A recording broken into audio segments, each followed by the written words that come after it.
item 5. Mr. Speaker. Thank you, Mr. President.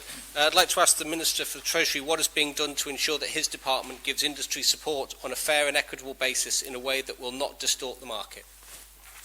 Treasury Minister to reply. Mr. President, as I set out in my budget update speech yesterday, there is likely to be a necessity for government to continue to provide direct support to certain parts of our economy. In my speech, I set out the broad principle that we are seeking to apply when we are using taxpayers' funds to directly support businesses from here on in. Specifically, we must first recognise that we cannot expect businesses where their marketplace has all but been closed off due to the restrictions or government actions out with their control to be able to find new ways of operating or meeting their overheads during the course of the crisis. On this basis, therefore, we will provide direct support to such businesses operating in a sector that we consider to be materially impacted in this way on a fair and equal basis until such time as we believe that sector can reasonably trade on its own, taking into account all prevailing circumstances.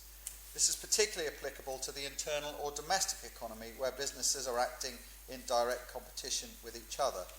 In terms of the external economy, for those businesses whose trade is off-island, we will consider a more tailored approach if there is no internal market distortion amongst competitor or similar businesses.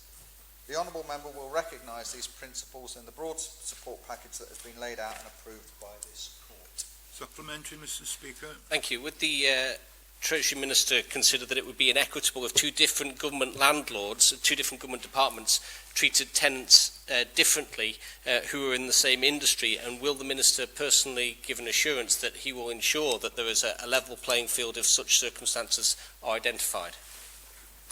Mr. Cannon.